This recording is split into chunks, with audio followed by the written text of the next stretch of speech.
Good morning, everybody. Thank you so much for making it on time. I know 8 o'clock is an early start for a conference. People usually figure out they're not going to really start at 8. There'll probably be, a lot more chatting, and they'll get underway at 8:30. But we're actually going to get going. We have a huge agenda today. Unfortunately, we know that some people did encounter some traffic challenges. The float planes are getting out about an hour late out of Victoria, so Heather Davidson is going to be joining us along with a whole bunch of folks from the Ministry of Health in about an hour's time. And I know that there's some train issues this morning and some accidents on the highway, and par for the course. We'll be okay. They'll catch up with us. So I do again want to thank everybody for making it. I know that taking a full day out of your schedule is often challenging. I think this is a really important event. Obviously, I wouldn't be putting it on if I didn't think so, but it would not be possible without the contributions and support of a lot of folks. I'll get into that.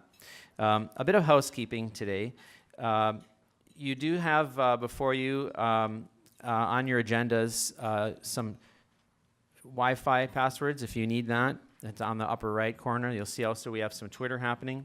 I'd like to ask people to turn their mobile devices to vibrate or off if you can, just to avoid some interruptions. We're really trying to move through pretty quickly with a lot of information and discussions today.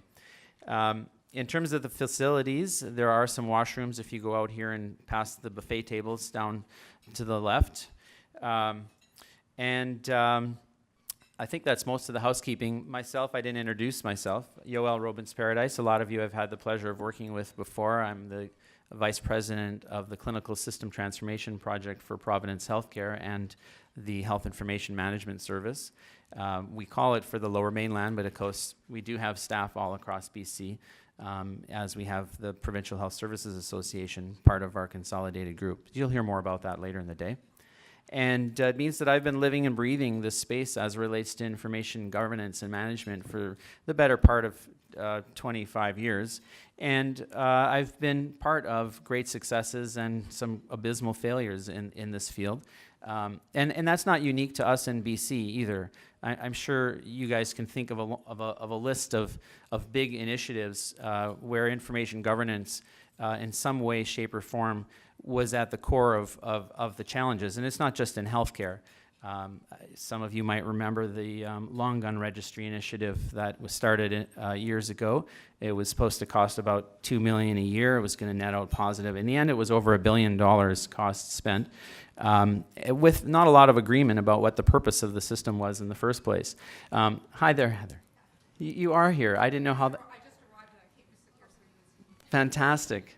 Okay, so that just makes me reshuffle my thoughts here a little bit. Before I call Heather up, I'm going to just mention that we have a lot of sponsors and a packed agenda. I'll go through the agenda in a minute, and I'm going to pass the microphone over to Heather Davidson, who has kindly agreed to kick off the day. Assistant Deputy Minister, please welcome Heather Davidson.